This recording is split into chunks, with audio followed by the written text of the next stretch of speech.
Hello, welcome to Ophelia Does Magic. I am your host, Ophelia. Please do not click off because I look like a crazy clown person. I recorded a video for my makeup channel, and so I figured now would be a good time to sit down and film a video for my witch tube, which which is a little bit poor timing because the actual video itself is like really low key, and I don't really have that much authority. I'm just trying to come up here and talk about something that I've been meaning to talk about for a while and just kind of document my process and my thinkings. So if you want to know a little bit about the importance and significance of manifesting and how I do it and why I think it's actually a really important exercise and what the benefits are, keep on watching. I'm going to get into it right now.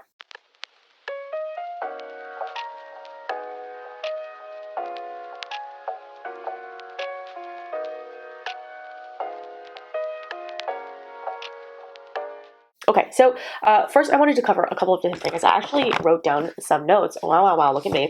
I started by wanting to cover the methodology by which I manifest. I want to bring things forth into reality, some commonalities between all the different methods and kind of what I try to keep in principle, like throughout, consistent. Some surprising takeaways that I've had after trying to do this for a good, I don't know, couple of months, half year. I don't know. I've been doing this for some time now, I don't in some shape or form, and then some conclusions that we can take away from this. And again, before we get into this, I feel the need to preface this for every single video that I make on this channel. I am not a source of authority. I am simply someone who is a seeker, a beginner on my craft journey, trying to figure out what works for me. I'm taking a very empirical approach to things. I am experimenting a lot, listening to my own guidance, reading a ton of books, watching a ton of different resources, basically trying to come up with an amalgamation that works for me, just like everyone else. I feel like unless you are taught in a very, very specific group, coven, whatever, unless you have like a magical framework that you are learning from, people kind of just cobble together stuff. So this is my cobbling together of stuff, and also I'm a novice, so it's not like I have years of experience or even months and months and months of experience. This is really just like what I'm doing right now, and I just wanted to document it partially for myself and, you know, like for anyone else who's interested. Speaking of which, wow, I cannot believe people have actually subscribed to this channel. If you found me through my tarot video response, thank you so much for being here. And if you're clicking on this video, thank you so much for being here. This is really just supposed to be a little magical diary for me because I externally process very well and I edit videos anyway, so I figured this would be an easy addition. But I never expected that it would turn into this. So I'm a little bit scared because there's people like watching me, I guess. Like there's a few number of people who are here. But anyway, go easy. I just wanted to talk a little bit about manifesting and how it plays a role in my life right now.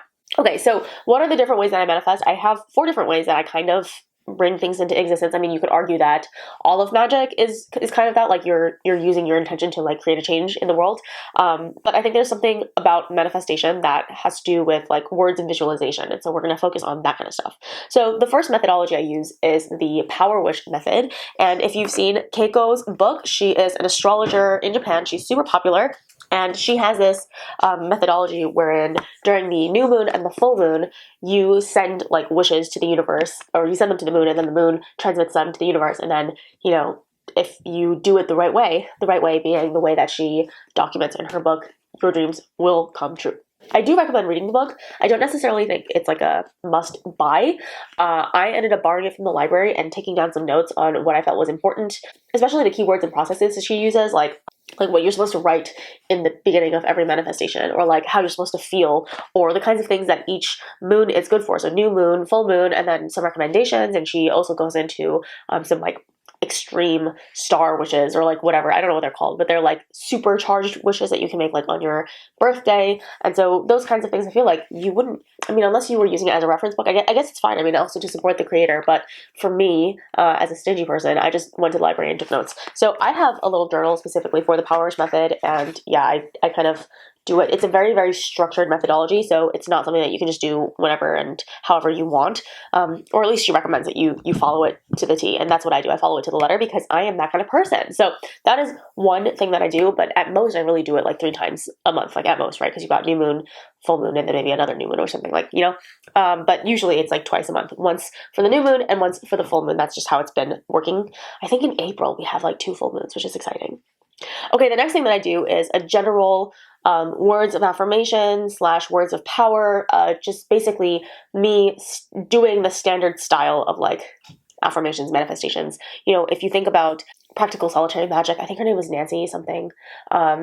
I also read like It Works, or The Game of Life and How to Play It, like all of those things where they talk about how to actually write something down, see it in your mind's eye, so, and also the words of affirmation are coming from Kellyanne Maddox, who is also on YouTube. She's an incredible resource.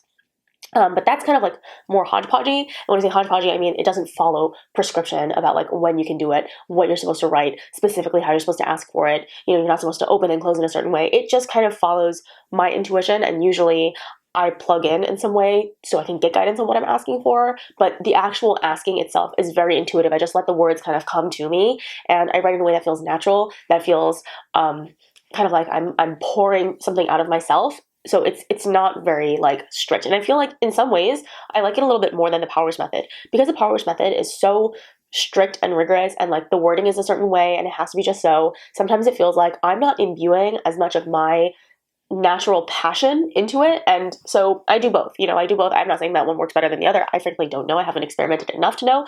But on the one hand, the Power Wish is very prescriptive. And then on the other hand, the Words of Power / affirmation style, when I make petitions, like when I do stuff like that, it's very much so like just whatever's coming up from the inside.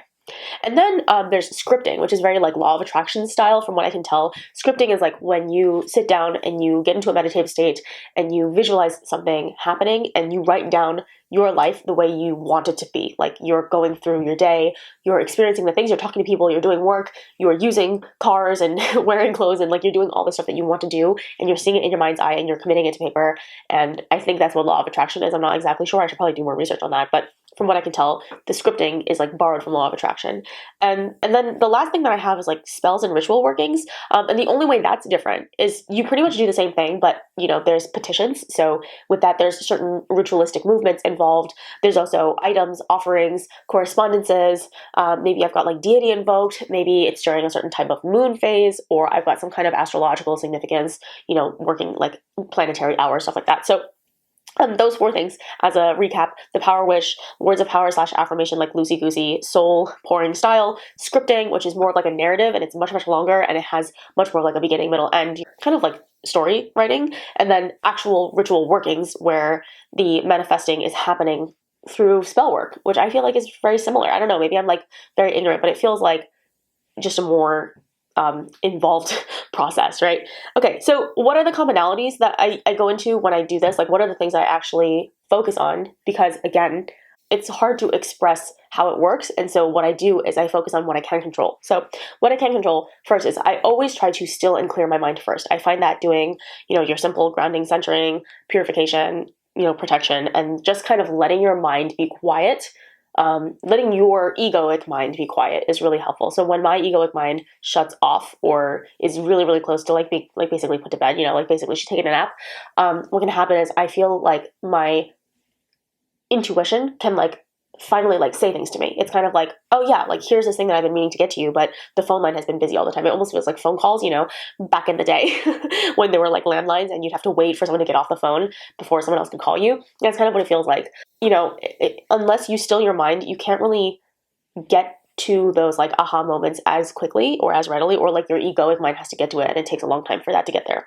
The next thing is kind of antithetical to that, but you have to also be able to conjure a really strong feeling, a really strong emotion, like a end result, not based in tangibility, but actually based in the inner self. So for instance, if I wanted like a new car, which I don't, but let's say I wanted a new car, I wouldn't necessarily like discount the visualization of the car. Like I think that's important. But the thing I would focus on is what do I feel when I get that new car? Like what is the actual emotion that's going to be conjured within me when I get that car? How do I feel when I use it? How does it feel to like actually sit in the seat? Like what does the seat feel like on my body? Like can I imagine all of those things happening at once? Then also using the present tense. So I find that to be really important, making sure that I actually kind of insert myself into that situation. It helps if you have a childhood history in fanfiction self-inserts, something like that, which I'm very familiar with.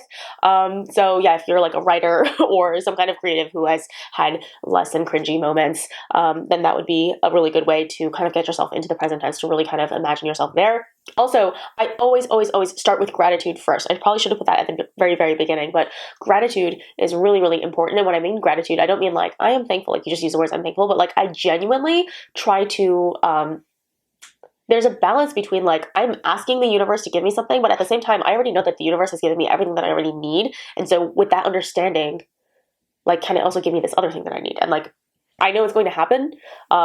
It's a very, I don't know how to explain this. It's very interesting. Like, you go into manifesting knowing that you want something and knowing that fully you are going to get it. The next thing is that, like, 100% faith it's going to happen. Like, you have to believe it's going to happen or it's not going to work, right? If there's a single piece of you that is like, I'm probably not going to win the lottery tomorrow, then, like, you better not be asking the universe for it, because that's kind of stupid, I think it kind of is like something is along your path. It's like somewhere within reach, but the universe just kind of like nudges it towards you a little bit, or like maybe you can get it a little bit easier, or you can get a little bit faster. It's something like that. Like, it's not something that was completely off of your path. Like, if I was never going to meet a Brazilian supermodel because I was taking a 3-day trip to Iceland after having won a lottery ticket, I can't just like manifest that into being. So I kind of have to like go into it with gratitude, knowing that like whatever the universe is going to give me is what I'm going to get anyway. And in that way, you also know what you're going to get. So it comes with gratitude. It comes with faith that it's going to happen. And it also comes with a certain sense of practicality. And I think that is where I want to touch on a little bit later, where things can get a little bit dicey, because then it's kind of like, why are you manifesting if you're only manifesting things that can come into your life? So I'm going to touch on that at the very, very end. Please bear with me. So still and clear mind, strong emotion, conjuring a feeling, present tense, gratitude first, faith that it will happen, a visual loop that you can replay over and over and over again. So I see this kind of as an anchor. If your anchor is a feeling, that's fine. But I also feel like the anchor of a visual playing over and over in your mind, kind of like a, if you guys know like live photos, like there's like a second before and a second after. It's just like a 2-second loop, but it kind of looks like a GIF, like something happening over and over again. I conjure like a couple of them that really solidifies that action having happened already. So that helps me a lot as well, because not only do you have the feeling, you now also have like the visualization of it happening to you. And I never try to imagine the method by which I get what I'm asking for, because I've heard that that's like too specific, like you're asking too much, too many conditions, right? Like, you're asking that you get something, you get it in this way, and blah, blah, blah. So I really try to focus on after having already received the product. So for instance, if I already got the car for whatever reason, driving to work in my car, or like getting out of my car after I parked it, So not saying I want to win the car in the lottery, I want my mother to buy me a car, I want, like some rich person to like write this car into their will, and then when they die, like I get to have it, because it's too specific. But so it's not you receiving the item, because then you'd basically be asking for a particular method. So I try to keep in mind that the actual loop should be vague enough that the universe can give me the product in whatever way necessary, but also specific enough that it really feels tangible, it really feels real. Consistency over time, that's really important. So I try to do this daily, if not every other day, but yeah, trying to maintain a certain level of like, this is always at the front of my mind. It's always at the front of my subconscious. It's something that I know that I'm working towards. It's something that my soul knows is important to me. It's something that I'm expressing to the universe is an important concept in my life. And so that helps as well. And then the last thing that I kind of forgot to mention that I probably should have mentioned is, what was I going to say? Oh my God, I just had it with the car thing and then I totally forgot about it. The last thing, which I totally forgot to write, which is really bad, but I always try to make a qualifying statement that it is, like the best thing for me and everyone around me, or like it's the best thing for me and for the highest good of all, or, like it is the thing that like the universe, deemed appropriate for me, and, like it was best for everyone involved, or that it makes the world a better place, I'm not like coming up with the words the right way, but basically there's a lot of tales of cautionary tales out there about people who are like, I want this thing, I want this particular man, I want this particular house, I want this particular car, and you get what you want, but it always comes with a catch. And so it's a whole like genie with 3 wishes thing, where if you're not very specific, it's going to take the quickest, shortest path, and what can happen is sometimes you can get something that is not, you're not really putting safeguards up. So it's kind of like the CYA principle, but in magic, like you want to make sure that you are making sure that you are not infringing on someone else's rights, property, happiness, whatever. And I also try to invoke divine laws. So that's probably another thing that I forgot to put on my list. But like the divine law of abundance, right? The divine law of expansion, the divine law of substitution. Like there are certain things that you can call upon and be like, I am entitled to this like glorious universal inheritance, and I'm like seeing that out right now, right this minute. It is lawfully mine, it is rightfully mine, and I'm not taking away from anyone else. But I do want to cash my check, so to speak. I want to cash my universal hereditary check for happiness, abundance, wealth, health, whatever it is I'm looking for, and going into it knowing that like you're not taking someone else's thing, you're not taking it in a way that is dishonest or hurtful to other people, and that you have a right to get what you are asking for and to be happy and to achieve perfection, or as close to perfection as possible. Okay, now I want to talk about some surprising takeaways that I had through manifesting regularly over the last half year or so, a little bit more than half a year. First of all, I want to say what's interesting is that it really reveals my true values. Because once you sit down and I don't know if this is like a common experience, please let me know if you practice magic and you find this to be a common experience. But for me, I find that once I actually sit down to start doing magic and I'm like, what do I want in my life? I realize that I have what I want. I have what my life is really, really great. And I'm very, very privileged to say that. I have a supportive husband. I have a great, work professional life. And so I'm able to take care of myself. I'm able to feel fulfilled at work. I have a wonderful spiritual transformation that I'm undergoing right now. And that is like really nourishing me, healing me. My mental illness is like going on the up and up because I'm taking care of myself in a way. I am going through like a physical transformation as well. I'm trying to take care of my health and my body and my wealth and get everything like in check. And I feel like once I started on this like spiritual path, things started revealing themselves to me, not even like going into alignment. It's not like I got my job after I started witchcraft, but I started seeing certain parts of my life as blessings because I don't know, it's like once you start looking at your life and you're like, what do I want? And then you start to see like, well, I already have all of these fabulous, wonderful things. And so in a way, checking in with my manifestations every day revealed my true values. And it also revealed how petty the little things that I want are. If you're on my makeup channel, then you'll know that I'm going through a depth year there, and the focus is on materialism. It's on certain things. And I find as a recovering in the process, a recovering shopaholic, that the feelings that the urgency with which I'm like, I need this, I need that. And then you sit yourself down and you're like, hey, Ophelia, do you really need this? Because if you do, you can put it down on your list, your witchy list, and you can manifest it. You can make it happen. And then I look at myself and I'm like, okay, well, I didn't really need it that badly. Like I wasn't really like that eager, because then I have to sit there and meditate on it. Like I actually have to sit down, I have to think about it, and I have to like see it in my mind's eye. I have to like do all these workings. And it's like, do you actually want this enough to like put in the work to make it happen? Because you can, but it's going to be work. And it really reveals to me that my true values are not in chintzy little things like earrings and hair dye and new demonia shoes and like, bags that I want, even though that is what like really enslaves me during the day. Like when I was in a place in my life where I was spending money that I didn't have, or that I should have been saving, or I should have been doing this, that, or the other, or paying for resources to do certain things, or tithing even, I wasn't really thinking about how much I was buying without really valuing it. Like even though they were good purchases for me, even though they were great in my life and they brought me happiness,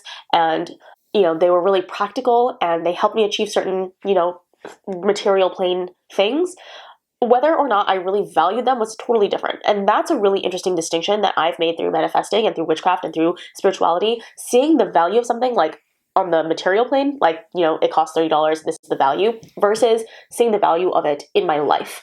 And that's a really interesting distinction that I did not make before this. And now I can really see the things that I want to bring into my life, they're not really things at all. Like, they're really not things. They're really achievements, or they're really like opportunities, experiences, perspectives, honestly, internal states of being. Like I want to change certain ways that I see myself in the world. I want to improve on certain things, like mentally. I want to be able to have certain traits, certain qualities. And that is just a really interesting and fascinating thing, because what you think about, if you're a skeptic and you're like, oh, well, if you can manifest anything, why don't you just manifest yourself a Bugatti or something? I don't know. Like I would ask that kind of question. Like, why wouldn't you just manifest yourself a house? Which, in today's housing market, okay, I should be manifesting myself a house. I live in Massachusetts. The housing market here is absolutely ridiculous. Anywhere decent where you want to live and close to where I work, which is a rich neighborhood, like it's going to be, I think the cheapest house you can get is like $500,000, and people are paying in cash. So it's not San Francisco, it's not the Bay Area, but it is expensive. And so I should be out here being like, I want to manifest my first property, baby. I want to have my first property. But listen, when I actually come down to it, when I think about it, my financial lot is fine. I'm very blessed. And my living situation, there are problems with the house that I'm renting. There's issues with apartment living that I don't like. There's a ton of issues. Like, honestly, there's a lot of issues. But when I think about it from the point of gratitude, like, I am happy. I am happy. And so, I don't know. It revealed my true values. And I really thought that was a really interesting and valuable experience to go through in and of itself. Next, kind of is like what I was trying to say, which is that like there's really not that much to manifest. Okay, I guess that's kind of the same thing. Once you pinpoint your true values, then you realize, okay, in life, right now, what I'm chasing are like these 5 to 6 things generally. I mean, for me, it's like 5 to 6 things that I'm working on, and I really want to effect that kind of change in my life. Some of them are physical. Some of them are like physical items because I'm really going to need them, and that's fine. I don't think there's anything wrong with that, but I think a lot of them are internal, and it really you know, when I think about like, what do you want in life? I think it's like a laundry list of stuff, especially as someone who's materialistic. You know, I know there's a lot of witches out there who are like very like tuned into nature. They don't need much. They just want their toes on the grass. Like they're just like very in tune with the natural world.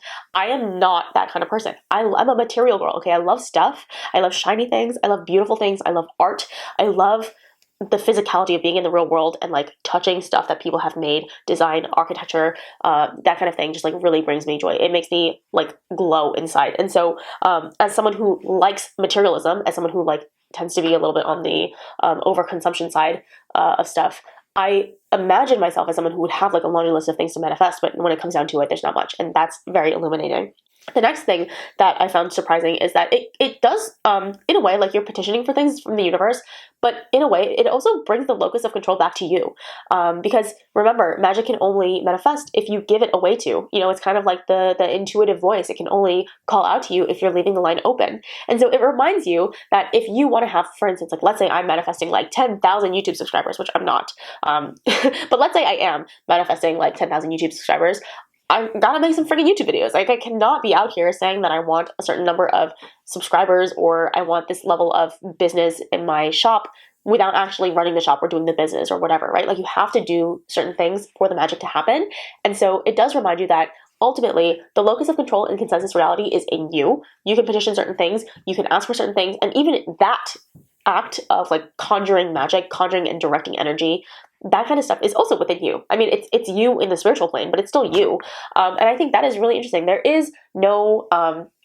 are no handouts, right? Like you're going to probably follow a certain path, you know, whatever like path of least resistance that you're going down. But there are ways that you can make that path more enjoyable, more like towards what you want. You can kind of like sculpt and create that path with a little bit more focus and like precision. And I feel like that is the interesting thing that I got from the takeaway. One of the takeaways for me in manifesting is that like that focus, that laser sharp, you know, like directed, pointed energy to kind of like hone your path, that comes from within. It comes from within. I mean, it comes from divine guidance, which ostensibly comes from within. I don't really know like my magical framework. I feel like it's a little bit of in and it's a little bit out, right? That stuff, once it's in alignment, it can be so strong and it's so powerful. And it's such a reminder that like you have the locus of control here. I mean, maybe you don't have 100% locus of control, but you have a lot. And so doing manifestation on a regular basis just kind of like puts me back in the mind frame of like, I have to do certain things if I want these outcomes. And it's just a great reminder. Next is that the inner mind is really, really important. And the inner mind can tell you everything that you need to know. Or you can say like, you know, if it's divine guidance, sometimes I feel like I do get messages from Hades when I am, you know, like not quite sure how to proceed. But I have to make sure that I am making it happen. I have to make sure that the conditions are right, because usually like if I'm in the middle of like talking or doing something really engaging, or you know my brain is being consumed by doing other stuff, someone's not going to be knocking on my door being like, hey, I have an urgent message for you. I mean, sometimes very, very rarely, but usually you have to make sure that the door is open and that like it's a good environment. So I did not know that if you were stuck or if you didn't know like exactly what it is you wanted, that you could just like calm your mind, calm your freaking mind and just be still. And if nothing comes to you, just allow it to be. But eventually something will come. And that has been really helpful because a lot of times I'll get like messages being like, now's a good time to manifest something. And I'm like, okay, but I don't really know what I want. Again, I'm feeling pretty confident in my life right now. And then, you know, as I'm kind of like working through my meditation, allowing myself to still allow myself to like be filled with a certain kind of energy, like to conjure, like, you know, whatever it is that I'm doing to like get myself in the zone. And then voila, the thing arises, you know, and then you're like, oh, that's what it was. You know, I was up here with my egoic mind trying to figure out what I wanted, when in reality you were asking me to like, you know, shut that off, just to turn off the faucet a little bit so that way your messages can come through. And that was really fun. And listen, here's the other thing that I learned. You can ignore divine advice just like you can ignore any other advice in your life. And sometimes I do. And it's like never a good idea. I don't know if anyone else works with a deity that gets like a little bit like miffed if they like tell you something and you're like, yeah, whatever. But like personally, like if I'm being 100% honest, yeah, like sometimes I get advice and I don't necessarily follow it to the T, or I'm like, yeah, I'm going to do it. And then I don't actually commit. And I always end up regretting it afterwards. I always do. When you get a little voice in your head and you don't feel like it's your voice, you don't feel like it's coming from you, it's not something that you would ordinarily think. And it feels a little bit more like something that is being sent to you. And then you're like, oh, that's weird. I mean, like maybe I could do that, but like also maybe I can just ignore it. Usually when I ignore it, it's not great. It usually doesn't end great. So that's a surprising takeaway that I've noticed. Next one that I noticed that was surprising is that it's time-based and it gives me something to look forward to. So especially with the Power Wish Journal, I just have this in front of me right now. Because it's every 2 weeks, it gives me a really tangible thing to ask the universe, let go, like trust that it's in good hands, and then I can do my thing for 2 weeks, and then the next time I can check in again. It's like a partner. It's almost like an accountability partner for certain things. Again, if you're asking for the same few core things in your life, like the things that you really want to change in your life, things that are really valuable and important, what can happen is you're kind of like going to go into a cycle of like checking in every 2 weeks. And I feel like that has been really helpful. If you're not going to do the powers method, then doing the daily manifestations, kind of just go back and see what it is that you're asking for, or like if things have changed in your life, or if there's something that you're missing or something you can do. I feel like being able to have this time to check in with yourself, your truest goals, the goals of your soul, has been really helpful. And it really actually allows me to look forward to each passing day, which is something that I never used to be able to say. Not that I was always like a super depressed kid, but like once I hit high school, I feel like things are rough. And then since then, it's been progressively worse until 2021. And I want to say like now I'm looking forward to the passage of time instead of dreading it, which is what it was before. And also, the last surprise for me is like how commonplace this activity is. It's actually a really commonplace thing to manifest things or ask for things or wish for things or, to write things down because you want them or to make a list of all of your deepest desires. And I feel like another surprise for me, and I know lots of practicing witches realize this, is that a lot of witchy things are actually very commonplace in society. And then when you tell them that like that's magic, they're like, what? That's so weird. But at the same time, there's like a pejorative view of magic and the craft in general. And so I find that to be like a little bit hypocritical. I'm sure everyone else does, where it's like, well, you do this too. You sit down and you pray to God every freaking night, and then when I do it, it's like heathenry. I'm a heathen. What's the word for that? But basically, what I'm saying is, I'm surprised by how I see like everyday normie, I don't know, like secular people or like even Christian people who probably would have prejudice against me because I wear a pentacle, be like surprised that that's a practice of magic, which to me, it feels like a practice of magic. But it is like very, very commonplace. Like you often see manifestation journals or like, books at the bookstore that are like how to manifest everything you want in your life. And it's like not in the witchy section. It's just like in the self-help section. And I feel like that's really interesting. A couple of other conclusions for everyone. One, if you don't manifest already, I would highly recommend at least trying it because I find it to be a beneficial and pleasurable experience in and of itself, because you are calming the mind, you are giving yourself a space for meditation. And also it's a great exercise in self-exploration and like really figuring out what it is that you want in life. What kind of person are you? What kind of person are you in your life now? And what kind of person were you when you were like your purest, most innocent self? And what kind of person are you on track to be? So that's really interesting. Also, the results are good. Like they can only be good. If you go into this thinking like there can only be good results from this, then what do you have to lose? Like really, there's like not much to lose, because the only thing you could potentially lose is like a little bit of your pride if you feel like everything that I do is in my control, and then like you realize that you can like bring certain things into your life with the help of divine guidance. I guess that could be like a bad thing, but then you gain a sense of humility, which is great, and you also kind of experience a tiny bit of ego death, which is also good.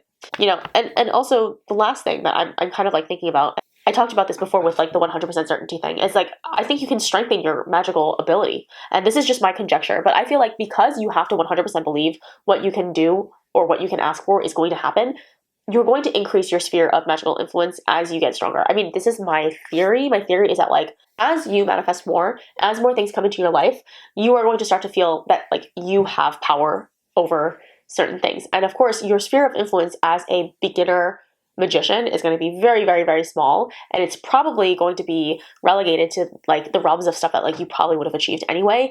But if you can attribute that to magic, if you can kind of like attach a little bit of magic to it, if you can kind of like tint some of it with magic and then have it happen, it kind of like levels you up a teensy tiny bit. And every time you level up a teensy tiny bit, you can like do a little bit more. And so my theory is, as I manifest more and more and more, as I believe more is possible and within my sphere of influence, as I manifest things and they come into my life, and because I use magic to bring them into my life, I feel like it was me.